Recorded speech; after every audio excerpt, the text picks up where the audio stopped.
Good evening, and thank you for coming. My name is James, and I'm the Humane Educator for the Animal Rights Foundation of Florida.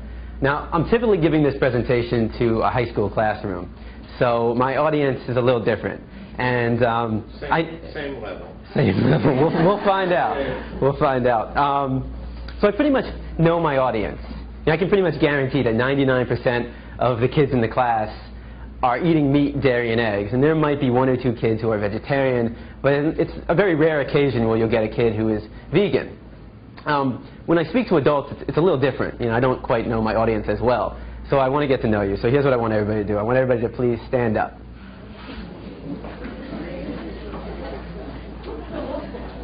All right. Now, if you are vegan, meaning you choose not to eat any meat of the animal, no flesh of the animal, no cows, no chickens, no pigs, no turkey, and no fish, all right, surprise, surprise, a fish is not a vegetable, no dairy, no cow's milk, no cow cheese, no cow butter, no cow ice cream, and no eggs, please have a seat.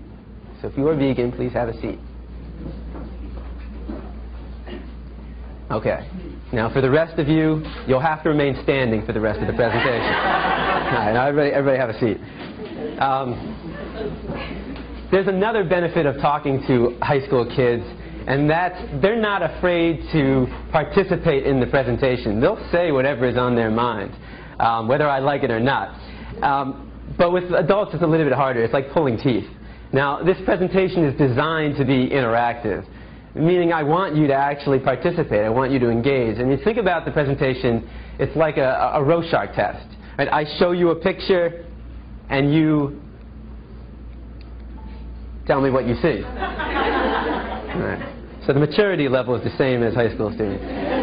The mushroom people. All right. Now, how many of you have ever seen the movie The Matrix? All right, so maybe more than half of us. Right, for those who haven't seen the movie The Matrix, there's a scene in the very beginning of the film where the main character is presented with two pills, one blue and one red, and he has to make a choice. If he chooses the blue pill, he'll fall asleep, and when he wakes up, everything will be exactly the way it's always been. If he chooses the red pill, he'll finally learn the truth. And I'm here today to give you that red pill. But let me make this very clear to you. I'm not here to tell you what to do. I'm not here to tell you how to think, how to feel, and I'm certainly not here to tell you what to eat. I'm simply here to provide you with information. Now, what you do with that information is solely up to you. So, what does the matrix look like? Let me show you. Now, despite what you might be thinking, these two circles are not equal. I repeat, these two circles are not equal. One is in fact larger than the other. What I need you to do is determine which one that is. So, please raise your hand if you believe the blue circle is larger than the red. All right. Please raise your hand if you believe the red circle is larger than the blue. All right, very good. Now, before I said anything about these two circles, what was your first instinct? Equal, right? Because they look equal. And the reason why they look equal is because, in fact, they are equal. These two circles are identical. Yet I got just about every one of you to raise your hand and say that they're not. So what do we learn? That you can be manipulated like that to believe in something that goes against your natural instincts. Just imagine as a child you're taught that the blue circle is larger than the red. If you say it enough times, you convince yourself that's the truth. If you're told the lie enough times, it becomes part of your reality.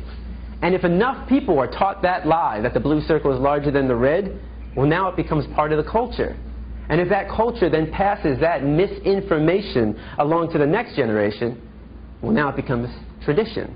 And what we have to remember is that just because we have a tradition doesn't mean it's morally acceptable. Tradition and morality are not always the same. I mean, can you think of any traditions that we once had in the United States of America that we no longer have? That today we think back and that was immoral? Slavery, right? Less than 200 years ago. And that was a tradition. So the traditions we have today doesn't necessarily mean they're morally acceptable. And as we evolve as a culture, so do our traditions. Now, The Matrix is a story. It's a story. When told enough times to enough people, it becomes part of that culture. It becomes the tradition. And this story is being told over and over every day. In fact, if you believe the image on the carton is where you're getting your milk from, you're deceiving yourself. This is a fantasy. It only exists in your head.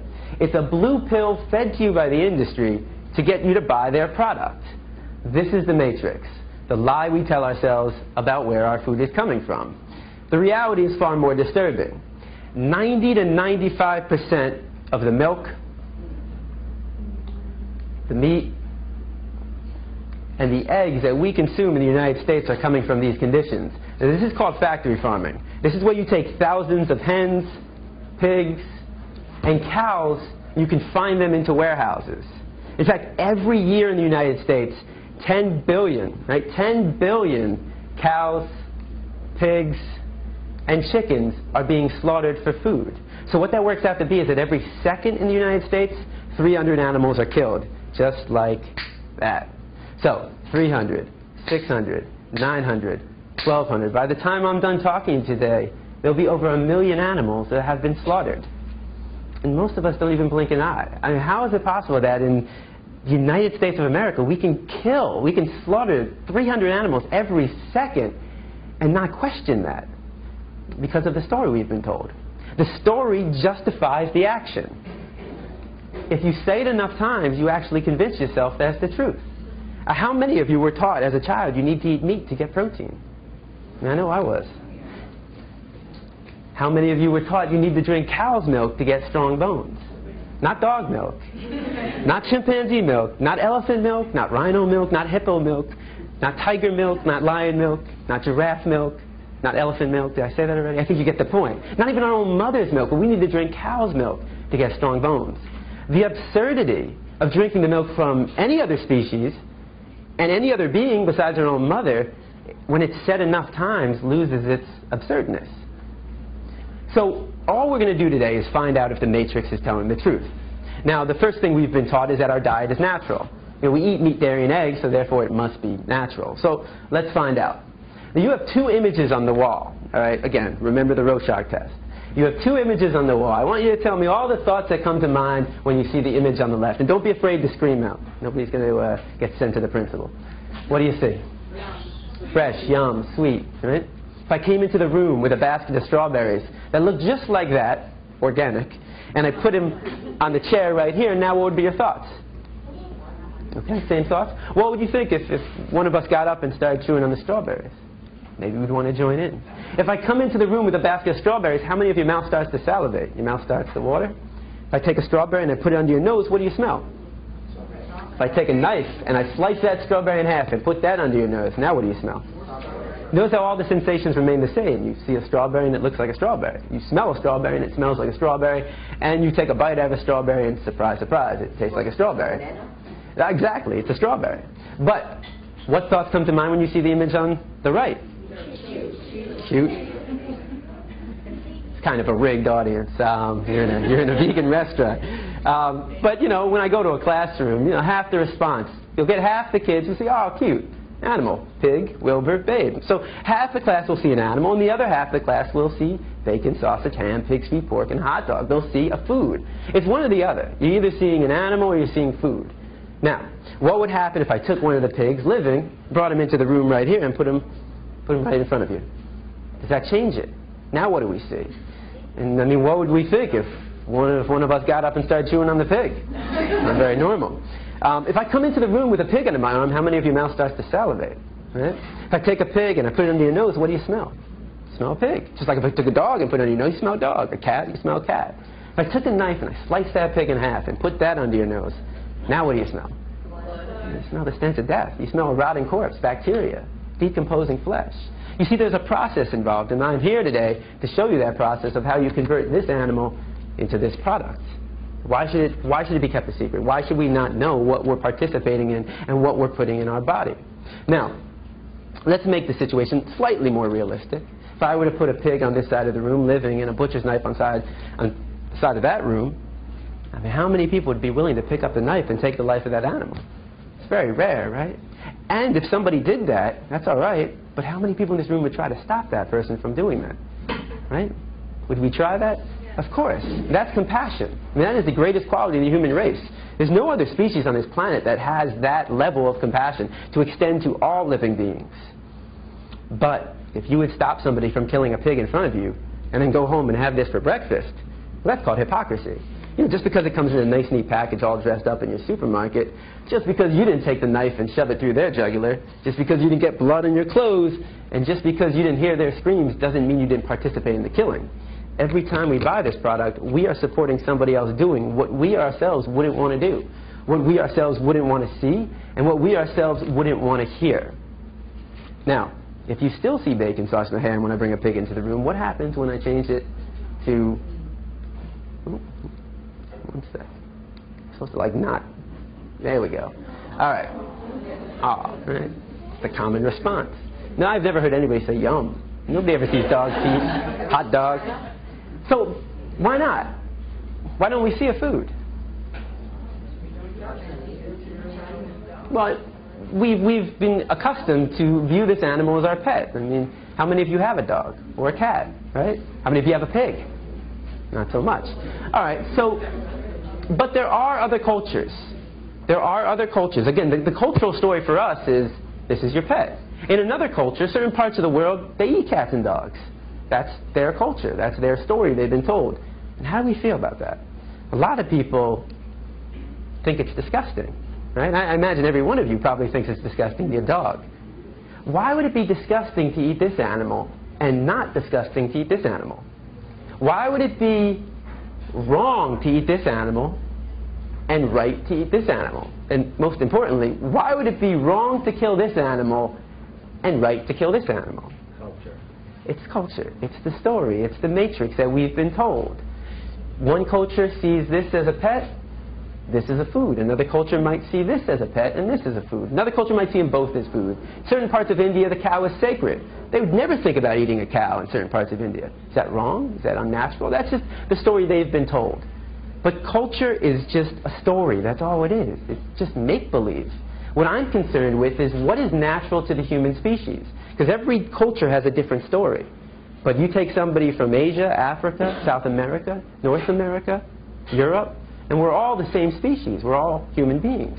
So let's take a 3-year-old from any country in the world, and you put that 3-year-old in a room, and you line up 5 animals in front of that 3-year-old. A pig, a dog, a cow, a cat, and a chicken. Do you think the 3-year-old is going to know which one to eat and which one to pet? What's the 3-year-old most likely going to do, or try to do? Play with them all. He's going to try to play with them all. The 3-year-old has to be taught, no, no, no, no. Don't play with him. Eat him. Play with him. Pet him. That's what we were taught. We didn't choose our diet. Our diet is a learned behavior. We were raised to perceive this animal as your pet and this animal as your food. But that's not the natural perception. The natural perception is that they're all of our companions. So our parents chose our diet based upon the cultural story. And if you have children, you base their diet on the cultural story being told, which is the same story. Now, let me give you another example. If you take a baby and you put a baby in a crib and you put on the right side a baby chick and on the left side an apple, which one do you think the baby's going to try to play with and which one do you think the baby's going to try to eat? Most likely, I put the inanimate object, in this case the apple, in his or her mouth. And if the baby, most likely will be piqued by the interest of a thing moving, in this case a thing being actually a living being in the chick. Now, if the baby tries to eat the chick, what's the chick going to do? It's going to run away or peck at him. Now, if you walked into a room with a baby in a crib, playing with an apple, and chewing on the head of a live chick, what would you think of that baby? Like demon baby? You gonna allow that demon baby to play with your baby instead of a play date? Probably not. So if it's not all right for a baby to cause harm to an animal, even when they don't know any better, why does it become more acceptable as we get older, when we do know the difference between an apple and a baby chick? The question is, do we find it acceptable to cause harm to an animal? Well, let's find out. If you don't walk outside right now and you saw somebody taking a baseball bat to a dog's head, what would you do? You take action. At the very least, you'd call the police because you recognize that as a violation of this animal's right to be free from harm. We're all given that right at birth.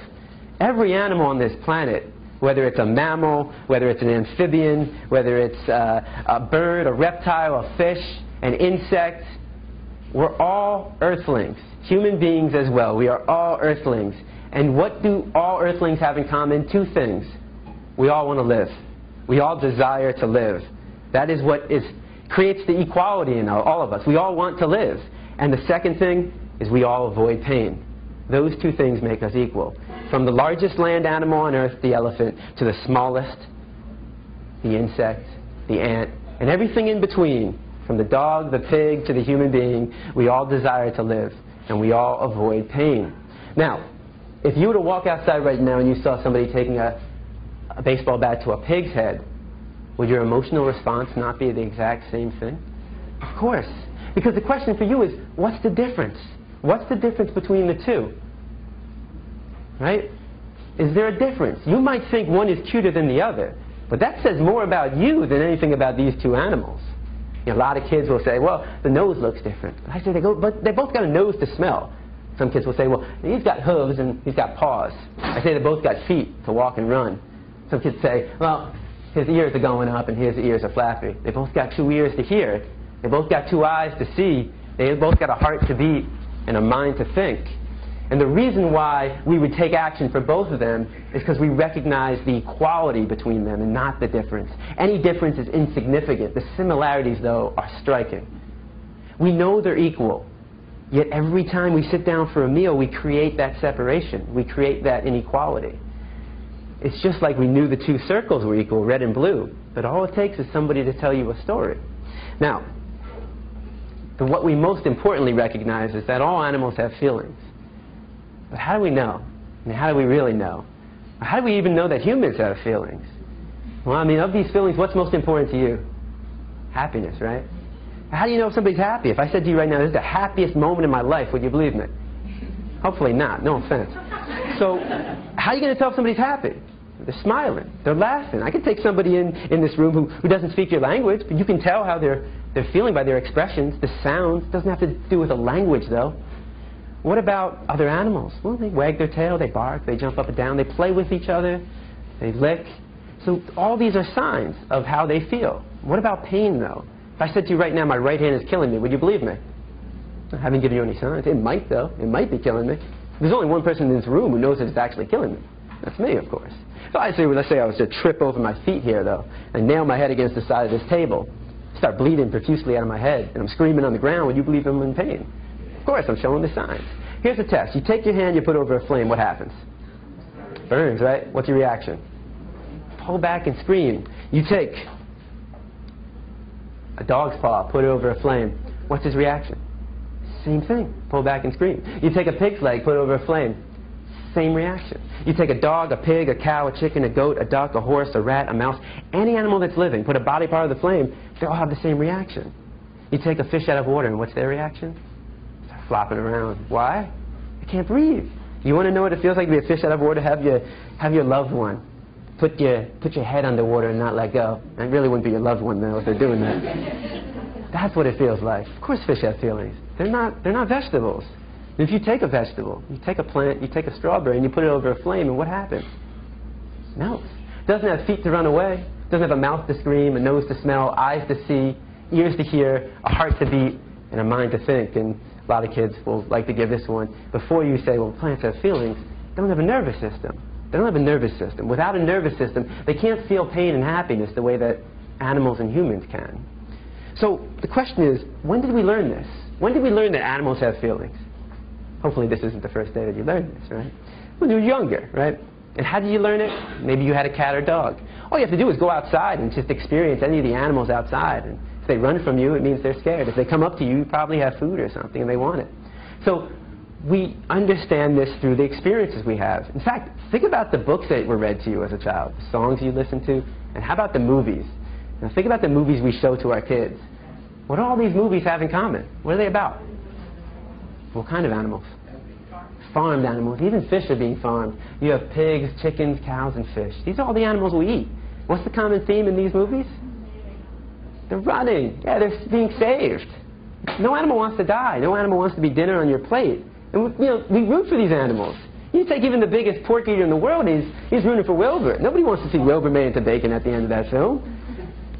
Chicken Run. We root for the chickens. Now, I guarantee there are 1,000 people, watching Chicken Run. Go, chickens, go. While eating a KFC bucket of chicken wings. Because they're not making that connection. Babe. How many kids watch the movie Babe, fall in love with Babe, and then go home and are fed Babe unknowingly by their parents. So we're teaching kids to love these animals but eat them too. And this is the closest thing you'll come to see their reality in the Matrix, in the story we've told ourselves. And most of the times, unfortunately, the closest thing we'll come to is in cartoon form. In ways it's by Pixar and Disney, nonetheless.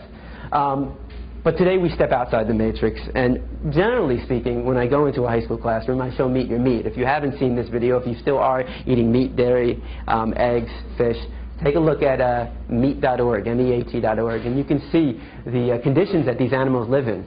Now, I'm not going to show you that. Every time I show it to adults, they just leave. They don't come back. So I'm going to show you a 3-minute video, again, by the same people that put on the first video, Farm Sanctuary. It's 3 minutes. If you don't want to watch it, you don't have to. But this is where 90 to 95% of the meat, dairy, and eggs that we're consuming in the United States are coming from.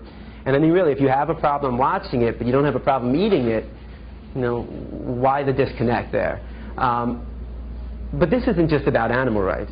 This is also a health issue, and that's the second part of the presentation we'll talk about after the video. The question is, do these animals look healthy? Do the conditions they're living in look healthy? Because if the animals don't look healthy to you, why would you want to put a sick animal into your body? One last thing before I show the video. A lot of people say, well, what about milk? There doesn't seem to be any harm in raising cows for milk. Notice the very first scene in this video of the dairy cows, and you're going to actually see a cow giving birth, and notice what happens to her calf, and notice her response.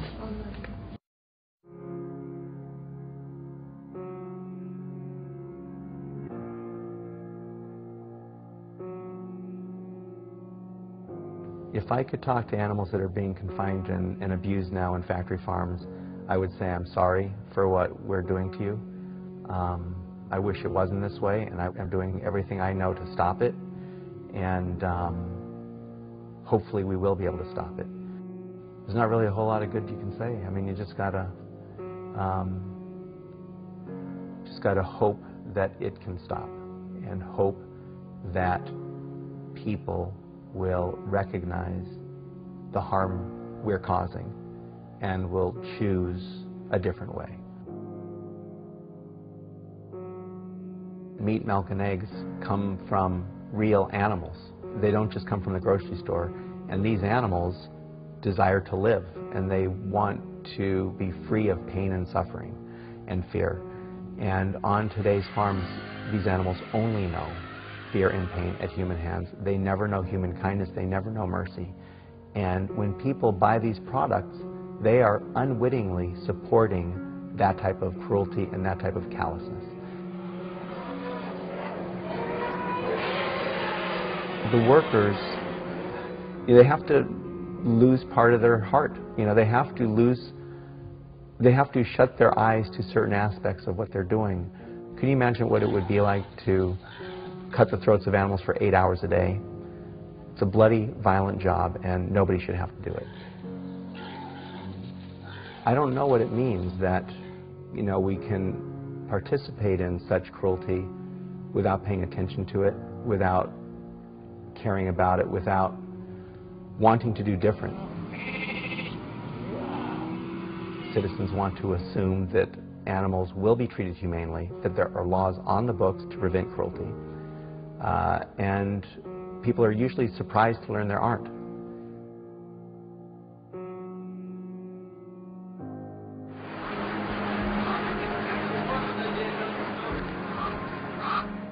If people looked at what was happening, they'd be appalled.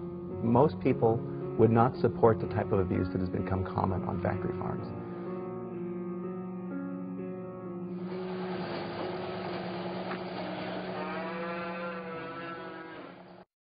The common response is, why is this happening? And there's a very simple explanation for why it does happen. If you were to walk outside right now, if you walk down US 1 and you walk further down, let's say you came to a restaurant that just opened up, right? They were serving cats and dogs. That was their main item on the menu. Now, how many of you would be out there right now protesting? Guarantee, before the day would be over, you would have that place shut down, right? Walk down the street, a few blocks down, you'll come to a steakhouse. I don't see anybody protesting. I don't see that place being shut down. Why? Because Because we've been taught to perceive this animal to be different from this animal. And veganism is simply changing your perception. That's it. That's all it is. You just change your perception. We don't have to participate in this. This is not necessary. A lot of people will say to me, well, what about, if we just created better conditions? What I'm saying to you is it's not necessary to kill an animal. We don't have to kill animals. We don't have to drink their milk. We don't have to eat their eggs. It's just not necessary. I mean, people talk about humane slaughter. How do you slaughter something humanely? I mean, is that like where you rub their belly, give them some milk and cookies, and you chop their head off? If I did that to one of you, would everybody be like, well, at least you died humanely? You can't do anything violent humanely. I mean, if I were to, can I humanely rob you? Humanely rape you? What does humane theft look like? Is that where I come up to you and I say, I need you to do me a favor. I need you to come up here and take your wallet, put it on the table right here. Take all the credit cards, cash, everything, put it on the table right there. Pretty please, with a cherry on top. Would that be humane theft? I mean, would everybody be like, hey, if I'm going to get robbed, I want him to do it. He's pretty nice about it. Of course not. Nobody wants to be robbed. Nobody wants to be killed. Nobody wants to be raped.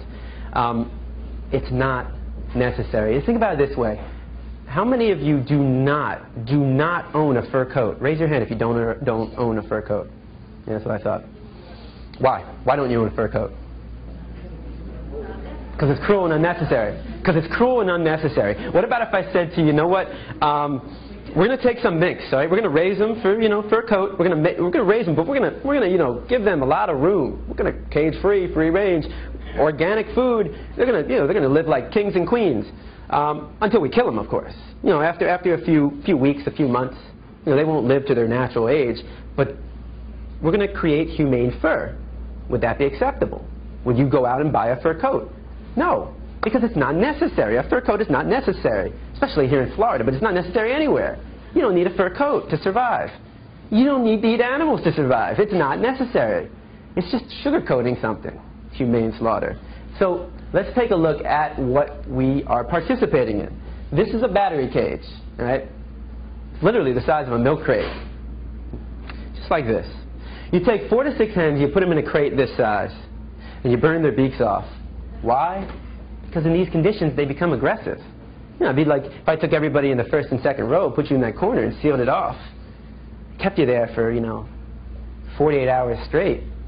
Guarantee you're not going to remain friends for that long. You want more space. So they're denied the ability to do what's natural to them, spread their wings, forage. So how does the industry solve this problem? Cage free, free range. I mean, that sounds pretty good. Who in this room doesn't want to live free, right? This is a cage-free farm in Virginia. It's just a label.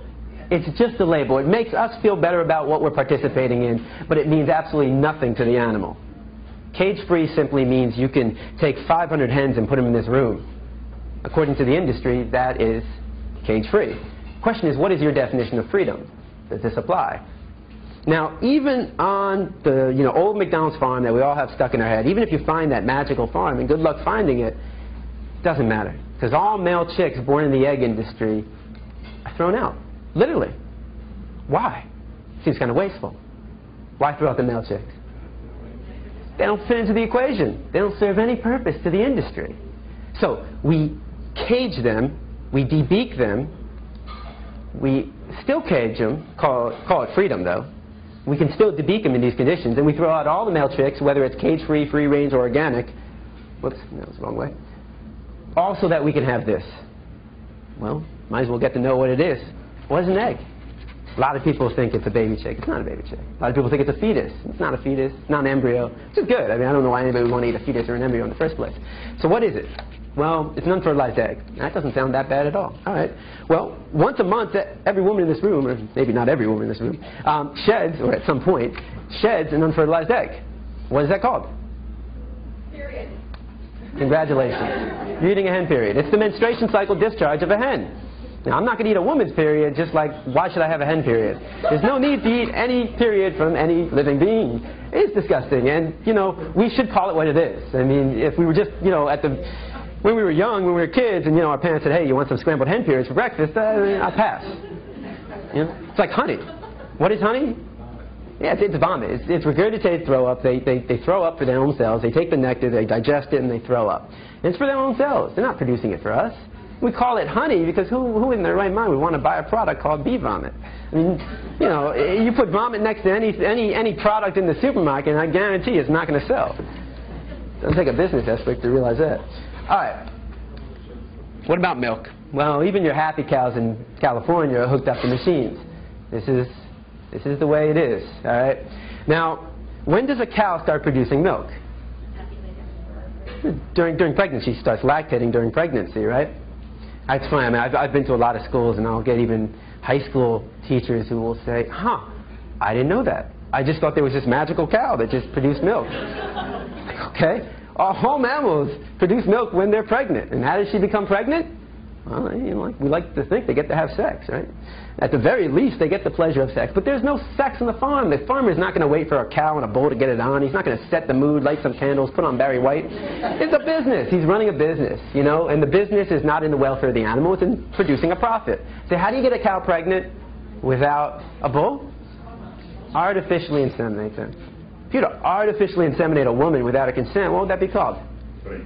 I am not saying a woman is a cow, but I am saying rape is rape. I mean, just look up the definition of rape. Exerting your power over another sexually. So what's your definition of another? Does that only apply to women? How about men? How about other beings? Well, now she's pregnant. She gives birth. What happens to her baby? All male calves born in the dairy industry, like if you were here in the beginning, the Saving Billy, all male calves born in the dairy industry are immediately taken away from their mother, chained by the neck to a crate, deprived of their mother's milk, fed an inefficient diet so that their body become anemic, so lack of iron. They will never be able to turn around, will never see the light of day. Every glass of milk supports this industry. And some people say, well, veal is the cruelest industry, or foie gras, where they shove a pipe down a duck's throat. I mean, cruelest industry. How do you put pain in some kind of like, okay, well, it's pretty bad right here, but it's not so bad here. Pain is pain. Suffering is suffering. Don't categorize it. This is all suffering for these animals. Why do they do that to the male calves? Just like the male chicks. They don't fit into the equation. They don't produce the milk. If you're drinking cow's milk, the only reason is because a calf chained to a box isn't. Now, what about the female calves? They too will be taken away from the mother. Why? Why would the female calf that will grow up to be like her mother, which is a constant cycle of impregnation, birth, and milking, why would she be taken away from the mother? Right, and we want the milk. How do you think it makes a cow feel to have her baby torn away from her? Anybody who's a parent, how would you feel if you had your baby torn away from you? All milk, whether it's organic, meaning they don't put in, the hormones and the pesticides, doesn't matter. All milk is stress milk. That's not something you pasteurize out of the milk. It's part of it. It's part of it's like it's part of the meat, part of the cheese. It's part of what you're drinking. It's stress. Now, biologically speaking, who was a cow producing milk for? Biologically speaking, the baby, not for us. Just like, when your mom was pregnant with you, who was she producing milk for? It was for you. It wasn't your daddy. It wasn't the neighbor. It wasn't the dog or the cat. It was for you. All mammals produce milk for their young. Where do all these animals get their milk from? And when do they stop consuming milk? We're the only species on this planet to take the milk from another animal, and we're the only species on this planet to continue drinking milk after infancy. And if you really don't think it's that weird, because people say, well, you don't eat cheese. Cheese is just spoiled milk. You don't eat cheese. You don't drink cow's milk. That's extreme. That's crazy. Is it really that extreme to not take the milk from another animal? I mean, and if you don't think it's that extreme, if I brought a pregnant woman into the room right now, how many of you would want to drink her milk? You're not. You're not a baby. It is extreme. Now, if cow's milk is meant for a calf, if cow's milk is biologically meant for a calf, why would it be necessary for humans to drink? It's not. Cow's milk is no more necessary than drinking dog milk, chimp milk, pig milk, or elephant milk. The only milk you need was from your mother when you were a baby. You're not a baby anymore. You're not a cow. You're not a calf. Well, what about if I said to you, you're walking in Publix, Whole Foods, Winn-Dixie, maybe Winn-Dixie more likely, and you come across not cow milk, but chimpanzee milk. That's why I said Winn-Dixie. No offense to shop at Winn-Dixie. I can't picture, well, I don't know, maybe Whole Foods. But, all right, so chimpanzee milk, right? How many of you would buy it? Probably not. Right? That's disgusting. Why would it be disgusting to take the milk from one animal, but not disgusting to take the milk from another animal? In fact, if you're drinking cow's milk and you find chimpanzee milk, I'd say make the switch. It makes more sense. Why would it make more sense to take the milk of a chimpanzee? Hey, look, if you're going to take the milk from any animal, wouldn't you want to take the milk from an animal that shares 98% of our DNA, 99%? I mean, doesn't that seem to be the logical conclusion? I choose you. That would seem the logical conclusion. What about your dog? If your dog was pregnant right now and I said, I'll pasteurize your dog's milk, would you want to drink it? That's disgusting and that's absurd. It is disgusting and absurd. No more disgusting and absurd than drinking cow's milk, though. In fact, if you have a dog, it actually makes more sense to drink dog milk than cow milk. Why is that? Well, how many of you have a large dog? Okay. How much does your dog weigh? 110. Wow, what kind of dog? What kind of dog? American Bulldog. There we go. All right, 110 pounds. That's pretty close to the human weight, right? 110 pounds? That seems to make sense. This animal weighs 2,000 pounds. Why put a product meant for a 2,000-pound animal into this? The baby doesn't even know why. All right. A baby on average weighs 7 pounds at birth. I really don't know where I'm supposed to be pointing this. It's like a magical wand. There we go. A calf weighs 90 pounds at birth. At birth, 90 pounds. Baby, 7 pounds. Calf, 90 pounds. The calf will grow to 500 pounds in under a year, in 9 months. 410 pounds in under a year. What makes them grow so large so fast? The milk. But of course, they're not getting the milk, and if it's not organic, what are they getting? Hormones. They're getting steroids. Again, that's not something you pasteurize out of the milk. And how do you keep animals healthy in these conditions? You pump them up with antibiotics. 70% of the antibiotics produced in the United States are fed to farm animals. That's not good. Right? That is not good. You wonder why so many people are dying in the hospitals. They get some infection and they take these antibiotics and they don't work anymore.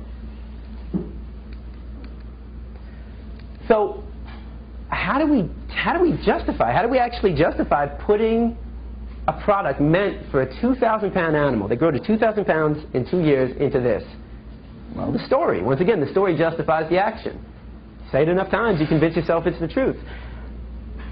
Every story has an author. Who is the author of this story? Right. And what is the ultimate goal of the dairy industry? I mean, why would the dairy industry be some holier-than-thou company? I mean, if I said to you, cigarettes, it does a body good, you'd probably say I work for the cigarette company, right? And none of us would believe that. But why believe this? And if you believe that milk does a body good, why would 75% of the human population be lactose intolerant? Do you know what that means? That means 3 out of every 4 people on this planet, when they drink milk, they suffer from one of these symptoms. Diarrhea, stomachache, gasiness, bloated, ear infection, excess mucus. And that's normal. If you suffer from any of these symptoms, stop drinking cow's milk. Your body's trying to talk to you. Your body's saying, look, I can't do it anymore. Stop. Listen to your body. Your body knows best. Of course, the dairy industry will come up with a new product called, lactate? They put the enzyme. You see, the reason why most people are lactose intolerant is because all mammals, and human beings are mammals, have an enzyme known as lactase. Put an A right there. That enzyme breaks down the sugar known as lactose. As we mature, we lose that enzyme. So it's normal to be lactose intolerant. But of course, the dairy industry starts injecting the enzyme into it. That's not normal. That's not natural. And again, you're going against what your body is telling you. The dairy industry says, listen to us. We know better than your body. They don't. Your body knows best. You are your best doctor.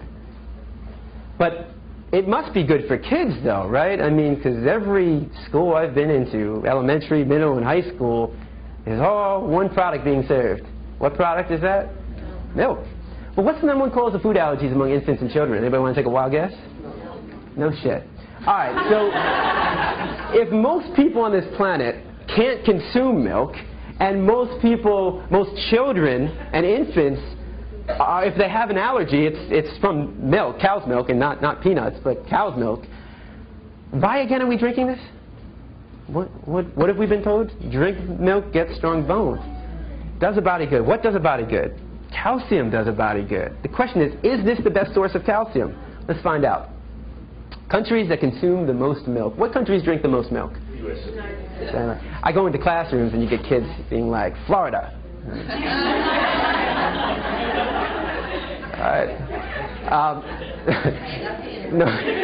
Norway would be on this list as well. What is osteoporosis?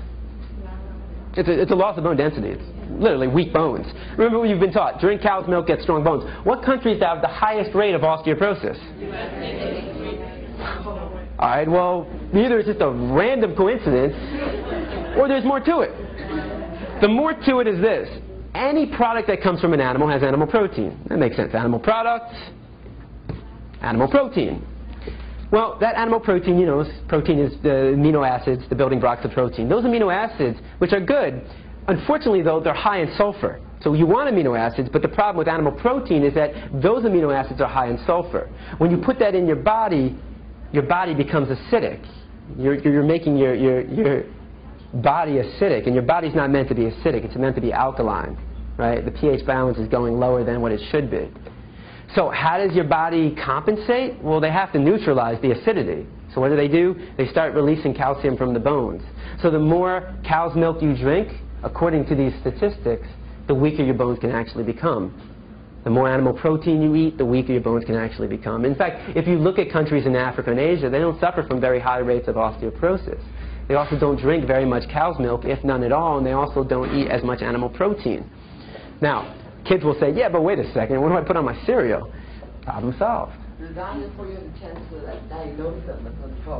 Right, it's because this information isn't out, I mean, it's out there, but people aren't being taught it. And this is, you know, this is basically the alternative perspective. And, you know, you can do your own research and find out if what I'm saying is valid or not. But, I mean, you can go with these alternative milks. And a lot of people are like fake meats and fake milks. No, they're not fake, they're real, right? These are real products, and they come from plants. You have the soy milk, the almond milk, rice milk, coconut milk, oat milk. You can do hemp milk, high in protein. So these are alternatives that you can do. And I know you've all heard of a taste test, right? Well, let's do a health test, all right? So here we have the milk that comes from an animal, and here we have the milk that comes from a plant, a soybean. All right, there is 150 milligrams of calcium per half a glass in your cow's milk. How many do you think is in your soy milk? It's the same. It's 150. It's the exact same in a half glass. All right, so what's the difference? Well, this comes from an animal, and once again, animal protein can leach calcium out of the bones, and all animal products, meat, dairy, eggs, fish, is high in cholesterol. It has cholesterol, and your body naturally makes cholesterol. You don't need to put any more cholesterol in your body. So this has cholesterol. This doesn't. All plant products don't have any cholesterol. And all plant products, everything you see up here, everything you see over there on the table, fruits, vegetables, rice, beans, has fiber. Has fiber. So plants have fiber, no cholesterol. Animal products, no fiber, and high in cholesterol. So again, let's do a health test. High in cholesterol, no fiber. High in fiber, no cholesterol. Which one do you think is the safer choice? I rest my case. All right. But you don't have to do this. I mean, human beings don't really need to drink anything besides water. I mean, that's really all we need to be drinking. And you can have your orange juice and your apple juice, but we just need water. Now, again, this is for the cereal. But you can get all your calcium from plants. I mean, just think about it. What is the largest and strongest land animal on Earth? An elephant. Weighs 10,000 pounds. You know what his diet consists of? That's it. I don't know if he's eating spinach, but it's just plants. It's plants. You're going to tell an elephant that his bones look a little weak and he needs to be drinking the milk of a cow? You get all your calcium from this. Now, a lot of people say to me, man, but you know what? I get it, but man, I love my cheese. I can't give up cheese. Look, I tell people this. If you're going to give up any product, give up dairy. Dairy is the worst. I mean, the greatest trick ever pulled was convincing people they need to drink milk.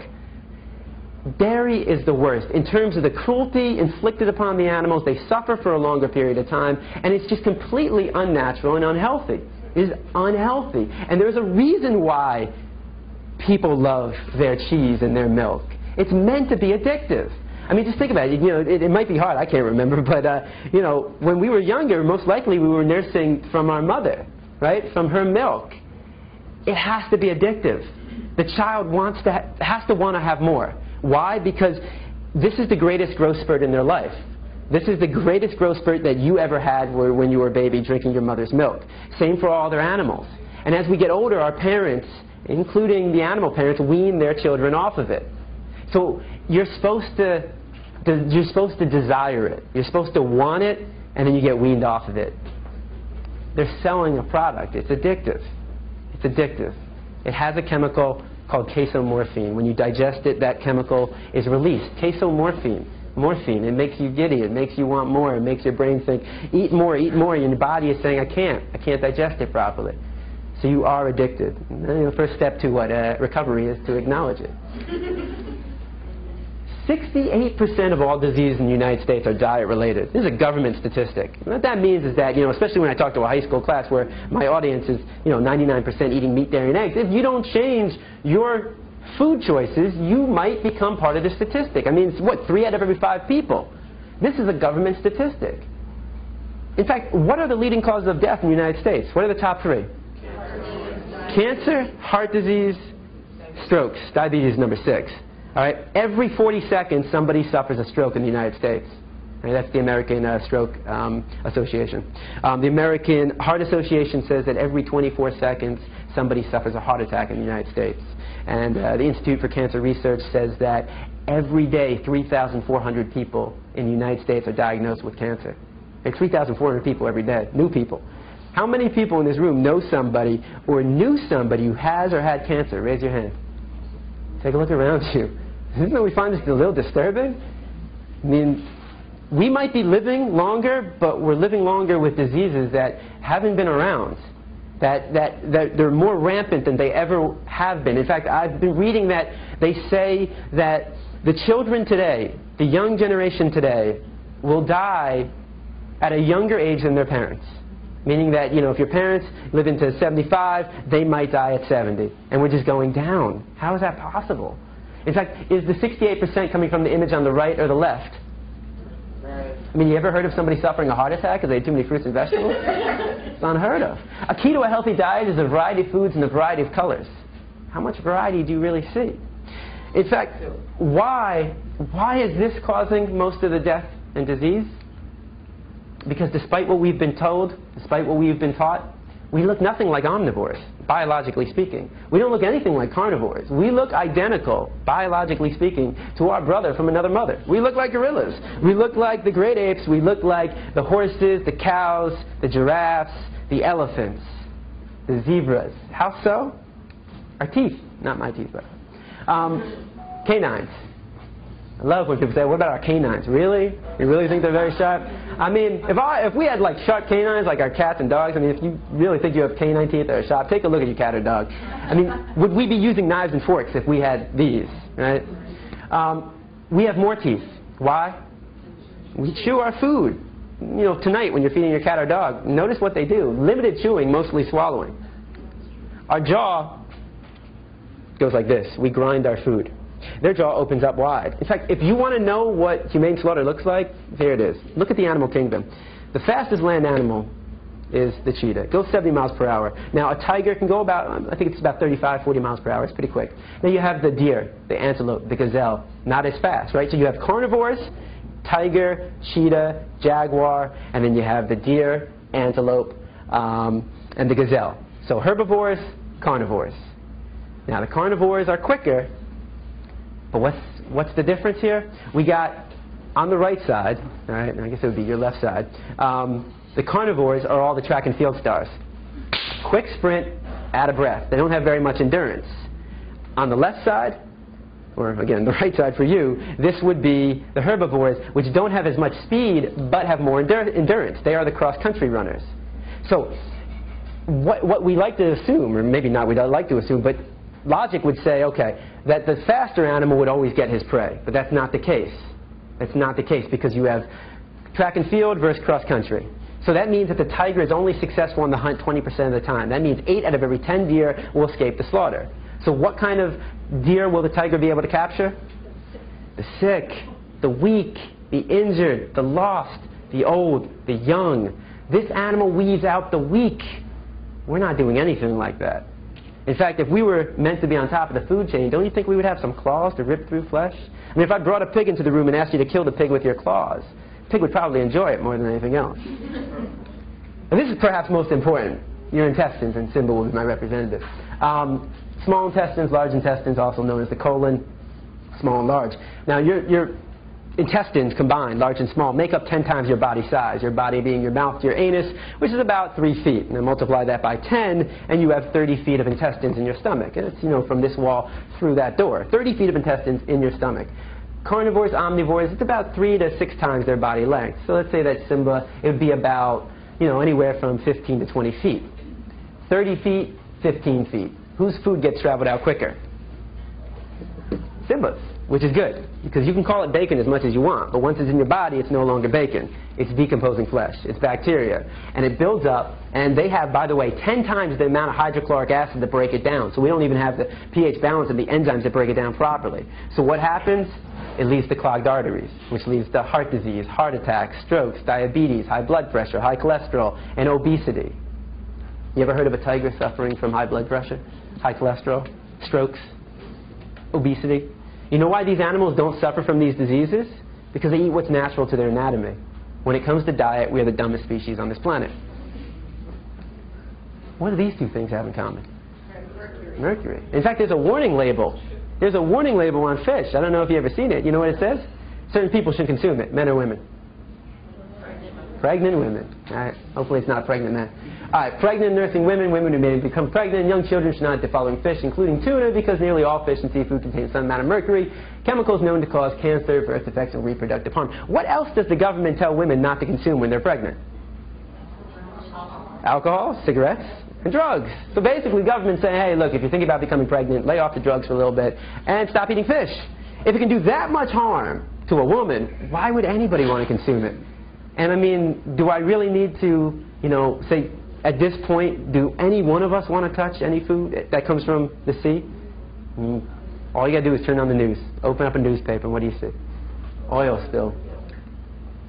Why? Why would you want to put this? I mean, here's how it works. You take a small fish in the Gulf right now, right? Very, very small fish. That small fish is inevitably going to swallow some oil. It's going to swim further out, maybe miles away from the spill, and will get eaten by a larger fish. And then that larger fish is now contaminated and will swim out even further. And that larger fish will then get eaten by even larger fish. Now that even larger fish is contaminated with oil. And then we catch that even larger fish, and then we eat it.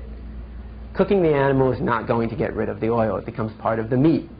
So why do we consume it, though? Why do we consume, you know, this flesh of an animal? What have we been told? You need to eat meat to get protein. Protein, right? But how many grams of protein are we supposed to get? Does anybody know? 5 to 1 kilogram of body weight. Okay, in terms of grams per day? It'd be about, World Health Organization says 40 to 50, about that. 40 would be for the average female adult, 50 would be for the average male adult. But it's funny how we don't tell that to kids. I mean, I only learned this recently myself, too. I mean, you know, going through my whole life and never really bothering to find out, and nobody ever bothered to tell me. It's like, you know, saying, here, have the keys to my car, go, you know, pick up some stuff for me, go get my groceries. But I didn't teach you how to drive the car. Teaching kids, you got to eat it, but not teaching them how or how much. Now, again, let me show you how easy it is to get protein, all right, especially here in the United States. All right, your standard American diet for breakfast, you got your bacon, you got your cow's milk, and you got your hen periods. All right, how many slices of bacon would you want? Now, I know you might not eat bacon now, but how many slices do you remember as a kid, maybe? Maybe 2? Okay, each slice has 5 grams, 2 times 5. All right, how many eggs would you want? 2. Each egg has 6 grams. So what do we got? 12 plus 10? 22. How many glasses of milk? 1 glass. Each glass is 8 grams. So you are at what? 30. You're not even done with breakfast. That's not including the toast with cow butter you might put on it. So you're not even done with breakfast, and you're almost at the limit. The average American does not need to worry about getting enough protein. They need to worry about getting too much protein. That's why the United States has the highest rates of obesity in the entire world. All right? I mean, people all the time say, James, wait, you don't eat meat. Where do you get your protein from? Like all of a sudden, like, holy shit, like it's all of a sudden dawned on me, like, I have been without protein for the last 8 years. Let's go to McDonald's and get a Big Mac. Like I'm about to fall down or something or pass out. Have you ever heard of somebody in the United States suffering from a lack of protein and going to the hospital? It's unheard of. You know, it's funny, even dealing with kids, you know, I have a kid say, you know, I tried to go vegan for a day and I got really sick. It's like, what? It's like, you know, like people say, oh, I know somebody who was vegan who was sick. Really? I know tons of meat eaters who are sick. I mean, like, yeah, you can be an unhealthy vegan. What I'm telling you is it doesn't matter if you're eating meat, dairy, eggs, fish, or you're eating a plant-based diet, you should know what you're putting in your body. You should know how many grams of protein you're getting. You know the amount of iron, calcium that you're getting. And by the way, people say omega-3 from fish. You can get that from the seeds, the nuts. You can get that from other things. Flax seeds is a very good example. Think about this. These are the largest and strongest land animals on Earth. And what does their diet consist of? Plants. You're in good company if you're only eating plants. And what's so ironic about this is that the largest and strongest land animals, not only do they not just eat a plant-based diet, they also live the longest. I mean, this animal can live to 70 years. They can live to about 50 to 60 years. The gorilla about 50 years in the wild. And their diet consists of nothing but plants. I mean, you're going to tell any of them they're missing out in protein? I mean, this animal has 10 times the upper body strength of the average male adult. And where is he getting all his protein from? From this. His diet consists of roots, shoots, bamboo, and banana. He's getting all his calcium, all his iron, all his vitamins, all his minerals, the amino acids from this. You get everything. Everything. Here's the new food pyramid, right? There's two things. Your body is like a machine, okay? Think of your body as a machine. You have to put the proper fuels in it to get it to work properly. If you don't put the proper fuels, it ain't going to work. And if you put fuels that aren't as good quality as others, that will lead to heart disease, cancers, strokes, diabetes, obesity, high blood pressure, high cholesterol. It's like if you take a Porsche and you fill it up with diesel, what happens? You just screwed your car up, right?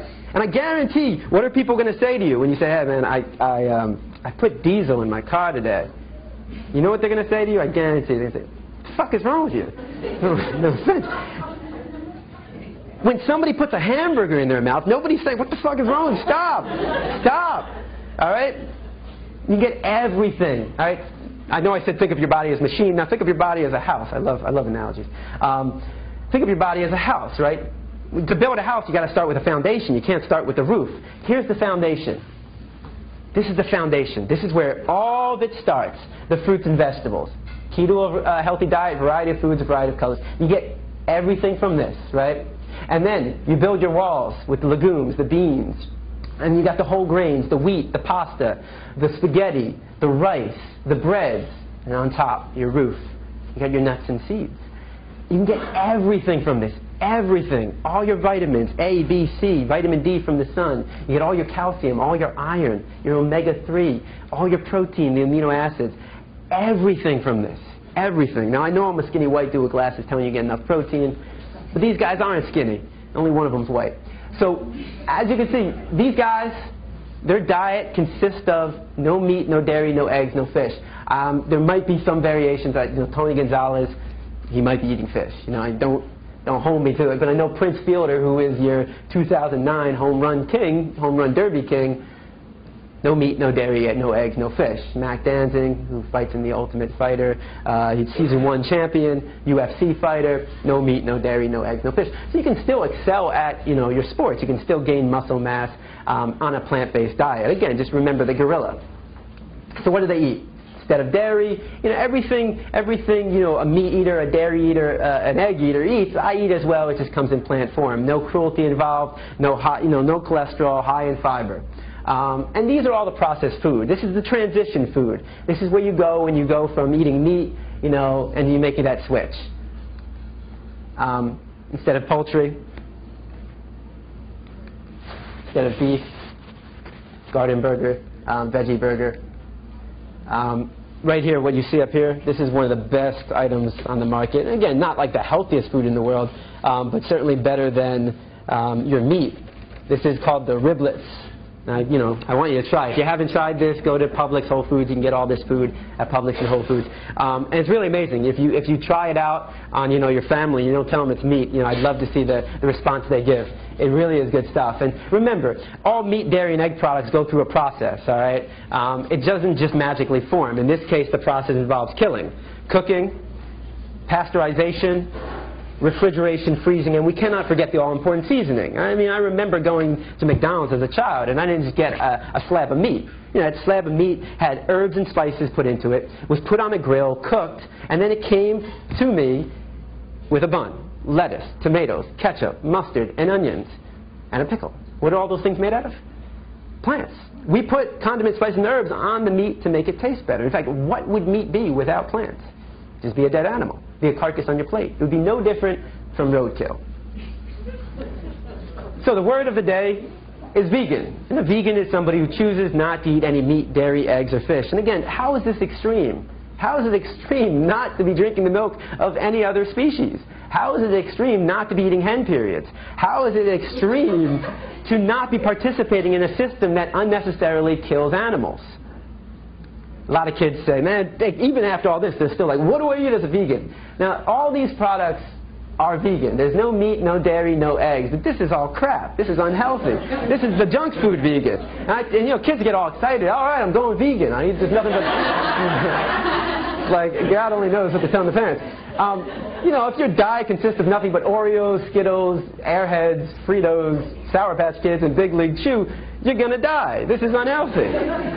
I don't know if kids hear that, but, you know, all right, I'm going to live. On a healthier note, you know, you have your scrambled eggs, I have my scrambled tofu. Pancakes, you don't have to use cow milk, use soy milk, oat milk, rice milk, almond milk, coconut milk, hemp milk, fruits and vegetables. Spaghetti, pasta, refried beans. You even have vegan sour cream, guacamole, comes from the avocado. Soy cheese, rice cheese. They even, you know, have this magical cheese I'll get to in a sec. Veggie burger, veggie dog. Cupcakes, they have egg replacers. I think I'm going to have them up here. So you can replace the eggs with bananas, applesauce even. You can use soy milk, oat milk, more flour, water. Coconut milk ice cream, one of the best ice creams in the world. Again, not healthy, but, you know, healthier than cow milk ice cream. You know, I've always said to people, hey, man, if you can put a man or a woman on the moon, how hard is it to make a cheese that doesn't come from a cow or, you know, a goat? Like, how hard is it to make a vegan cheese? Well, they heard me. This is called Daya cheese, actually. And the great thing is no soy, no rice. It's actually made out of tapioca and arrowroot flour. I know that's not making your mouth water, but man, it is good. Here's another example of where you can get your protein from. This is a vegan sausage. It's about that big. It's the size of this remote. And there's 4 in a package. Each one of these has 29 grams of protein. And again, the healthiest food you can eat is the whole foods. I don't mean the supermarket. I mean the fruits, the vegetables, the rice, the beans. You know, stuff that's fresh, that's not processed. The last thing I do want to show you is another video. This is a happier video, and this is the whole idea of change in perception. I know I'm keeping you here, Jesus, longer than you probably wanted, but this is a really beautiful story, and I hope you enjoy it.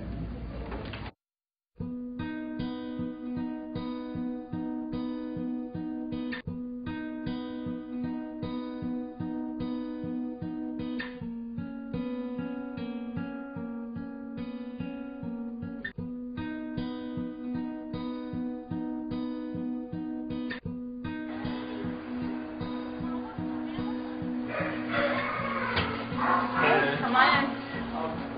There she is, beautiful girl.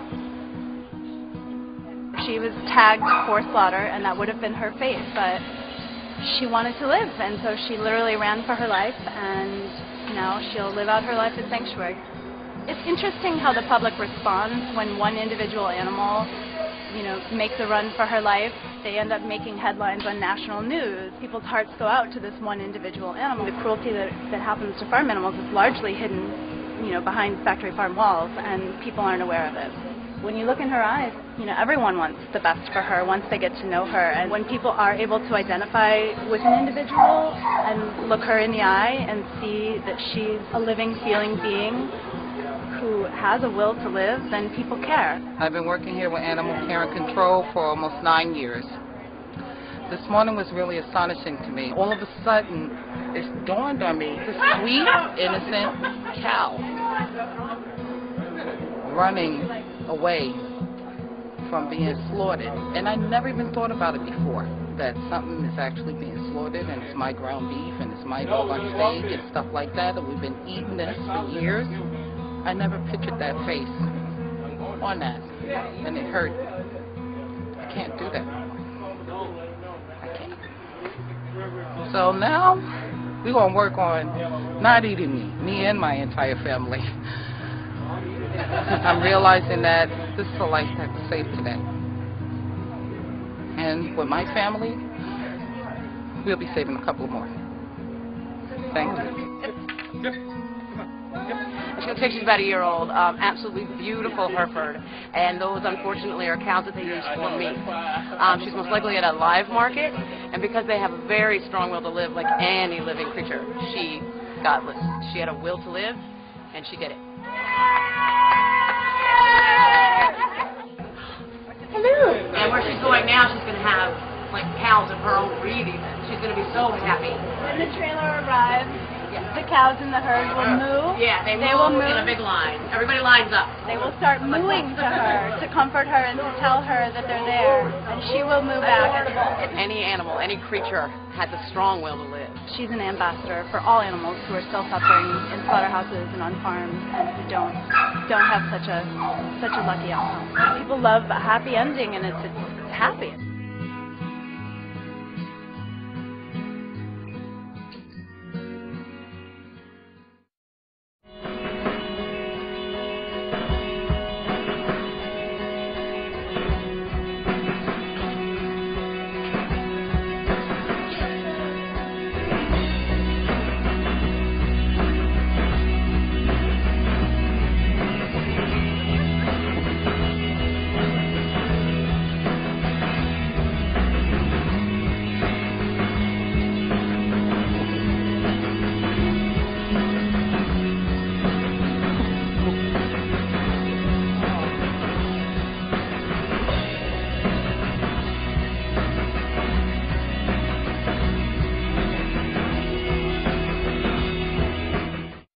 I've seen that like 100 times and I still get goosebumps. It's simple, you know. It's unnecessary. It doesn't have to be this way. You change your perception, you change the story. That's all it is. It's just the changing of the story, and you know, we can't wait for other people to do it. We have to do it ourselves. Every animal wants to live. Every animal wants to live, and no animal wants to experience pain. If you guys want more information, you can always email me at james@arts.org. You can visit our website for all of this information, arff.org. We're giving these presentations throughout the year. This is obviously every last Sunday of the month. I give these presentations here at Sublime, 5:30 to 6:30. I know we're gone over. But also, we go to juvenile detention centers, we go to high schools. We do many different presentations on different subjects as well. Right now I'm spending most of my time in camps. It's been very nice not to have to say, if you can hear my voice, clap once. Don't put that in your mouth or your ear. So yeah, if you want more information about what we do, all these presentations are free. They're all free. We give them free. So if you're interested in having a presentation at your school, if you're a teacher, at some community event that you might be running, we do everything, you know. It doesn't matter what it is, you know, birthday party, bar mitzvah, bat mitzvah, circumcision, maybe not the circumcision. All right. Also, I do want to say there's a lot of information out there. We have starter kits. We have Why Vegans, to talk about the ethical aspect of veganism. There's also, again, more information on the Animal Rights Foundation. This is a card. This has a list of all the veg-friendly restaurants in South Florida, Miami-Dade, Broward, and Palm Beach counties. Definitely take one of these. It's all out there on the table. This is my card as well. If you have any questions, you can come see me. If you did not print out the email, if you were on the Sublime list and you want $10 off tonight, it's only for the table. So yeah, I apologize for that, but it's for the table. So not everybody at the table gets it. It's just, or maybe no, you know what? I'm wrong. I'm totally wrong. It's for two. So it's if you have a group of 4 people, you get 2 of these. And thank you guys for listening. I hope you enjoyed it.